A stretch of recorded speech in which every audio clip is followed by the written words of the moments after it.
Psalm 116 in the ESV, the superscription is, I love the Lord. Hear now the word of God. I love the Lord because he has heard my voice and my pleas for mercy, because he inclined his ear to me. Therefore I will call on him as long as I live. The snares of death encompassed me. The pangs of Sheol laid hold on me. I suffered distress and anguish. Then I called on the name of the Lord. O Lord, I pray, deliver my soul. Gracious is the Lord and righteous. Our God is merciful. The Lord preserves the simple. When I was brought low, he saved me. Return, O my soul, to your rest, for the Lord has dealt bountifully with you. For you have delivered my soul from death, my eyes from tears, my feet from stumbling. I will walk before the Lord in the land of the living. I believed even when I spoke. I am greatly afflicted. I said in my alarm, all mankind are liars. What shall I render to the Lord for all his benefits to me? I will lift up the cup of salvation and call on the name of the Lord. I will pay my vows to the Lord in the presence of all his people. Precious in the sight of the Lord is the death of his saints. O Lord, I am your servant. I am your servant, the son of your maidservant. You've loosed my bonds. I will offer to you the sacrifice of thanksgiving and call on the name of the Lord. I will pay my vows to the Lord in the presence of all his people, in the courts of the house of the Lord, in your midst, O Jerusalem. Praise the Lord. This is a hymn by a person celebrating God's healing from a sickness so severe that it was thought he was going to die. And he says, I love the Lord because he has heard me. He says, I called, and now I will call. He called. He prayed. God answered. Now he's even further encouraged to pray more. As you know, this is part of the Egyptian Hallel, one of the psalms that was sung and still sung during Passover, during the Seder. And it is about the deliverance of the nation, but it parallels the deliverance of individuals, of people. God delivered this person from the very edge of the grave. And so, we said last week, we can say it again, that God was faithful in the past means God is faithful in the present, and that God will be faithful in the future because he's the same yesterday, today, and forever. He never changes. And because he was faithful then, he'll be faithful now and forevermore. Amen? Amen. And we can pray confidently. We pray confidently, right? We can rest in God. As the hymn, we sang the hymn, Abide With Me, because one of the verses just comes off the page.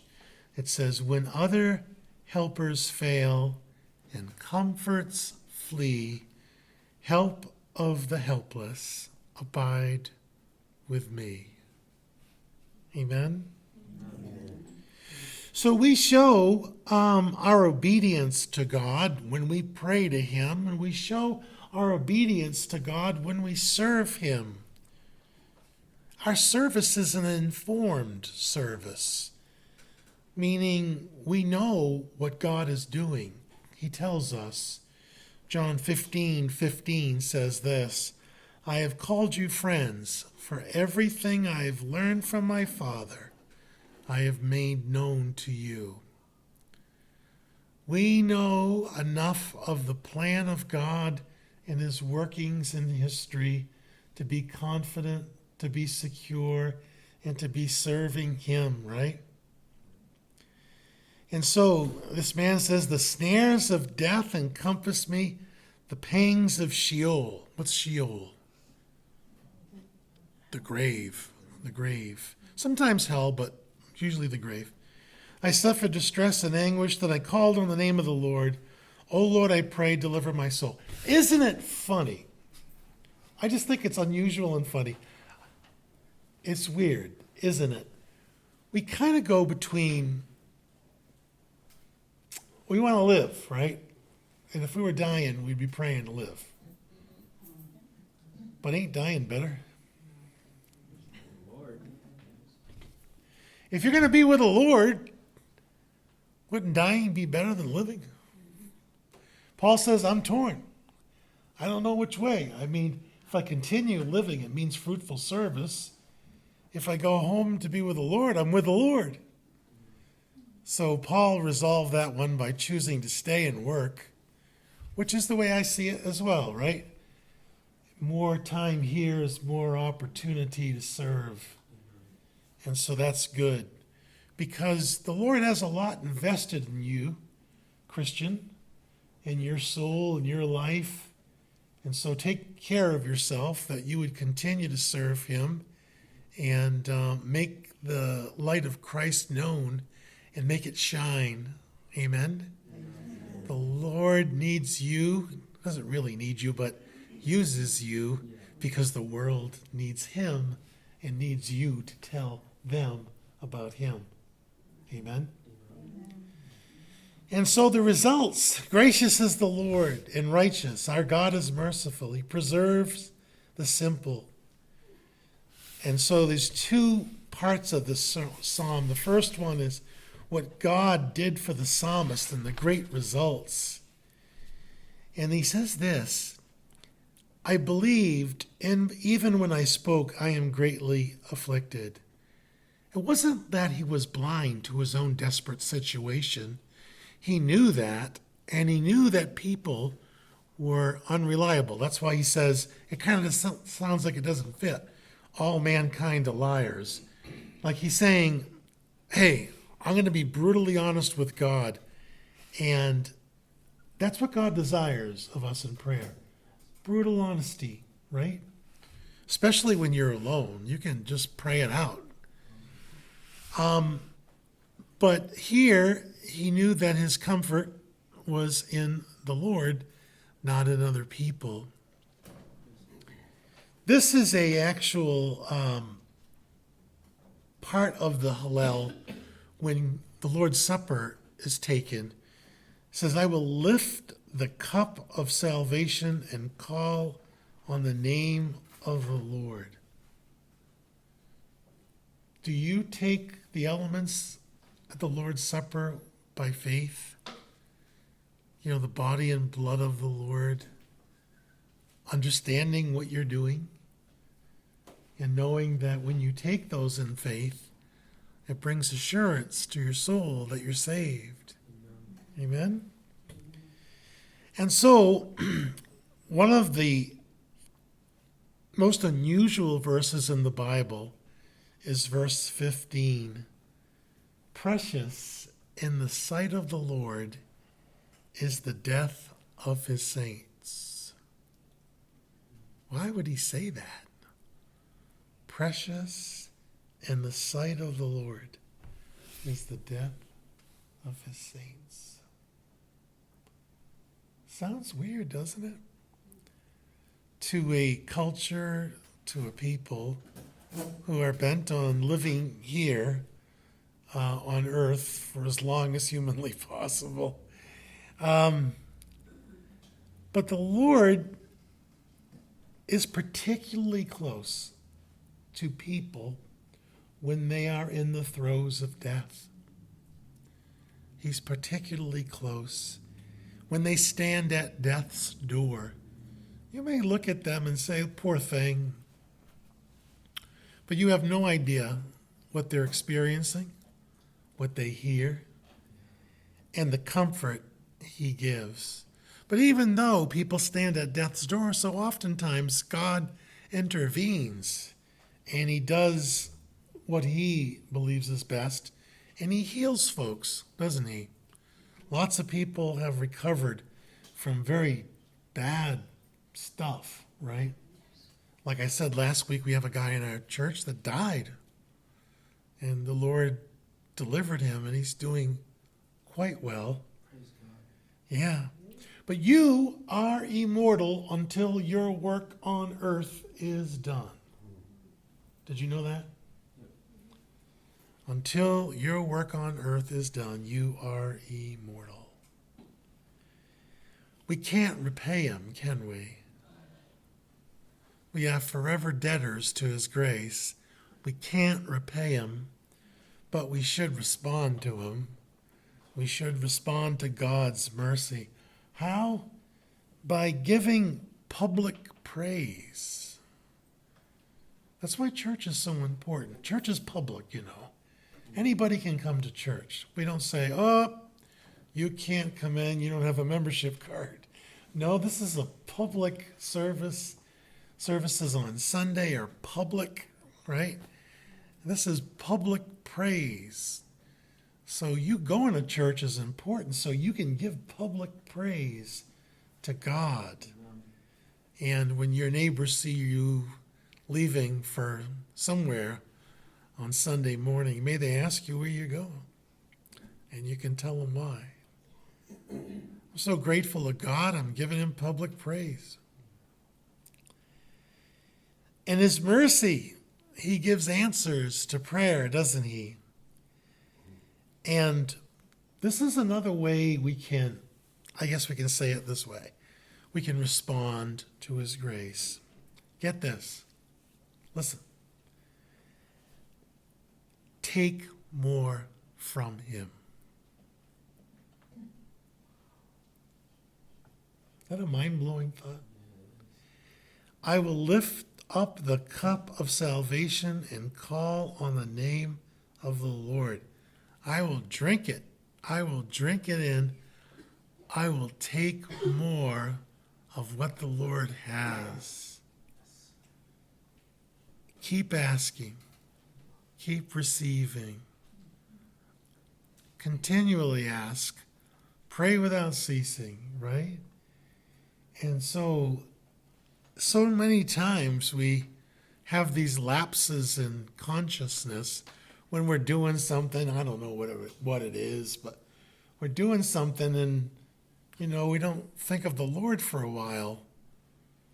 And after a while you say, think about that. It's like, that was kind of weird. Like, I went like 2 hours, 3 hours without praying to the Lord or thinking about the Lord or that kind of thing. It's interesting, isn't it? But to walk with him is abide with him, is being in contact with him. That's precious. Ain't it? And so, praise the Lord. So when you see these things, when you see people, look like they're going to cut over to glory, it's sad. We're going to miss them. But for the Christian, what could be better than going to glory? Right? That's graduation day. Now, we don't want to go through the process, the pain and such, but he'll take you through Jordan, even though it gets deep. He'll bring you to the other side. Precious in the sight of the Lord is the death of his saints. And so, I see that now. We have a member who's dying, Emil. He's dying. And of course they would love to hold on to him as long as they can, but what a wonderful life he lived. That man would witness to anything that moved.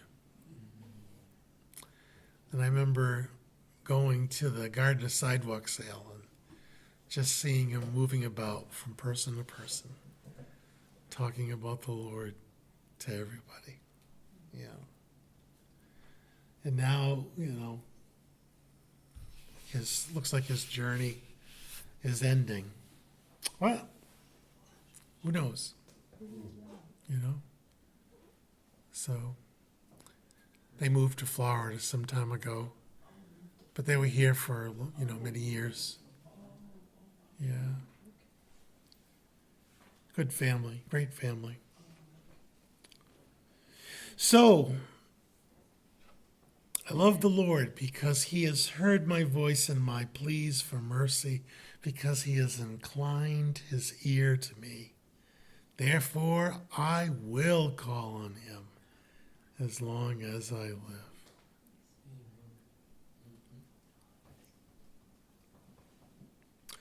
Let's do that very thing.